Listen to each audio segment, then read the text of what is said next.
Pasukan Komando Angkatan Laut Israel dilaporkan melakukan serangan di Lebanon Utara. Sasaran operasi pasukan komando Israel ini adalah menculik seorang pria Lebanon.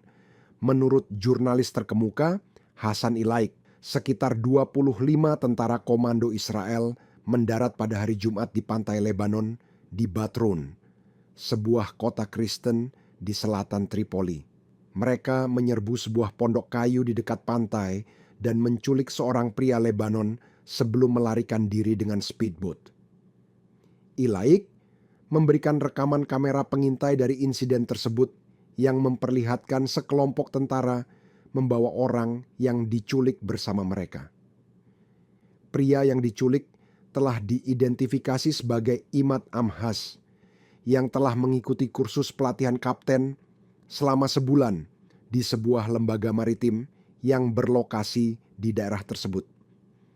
Disebutkan pihak keamanan Lebanon mencurigai pasukan komando Israel bekerja sama dengan pasukan Angkatan Laut Jerman yang dikerahkan ke pantai Lebanon sebagai bagian dari pasukan sementara UNIFIL.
Download Tribun X sekarang, menghadirkan lokal menjadi Indonesia.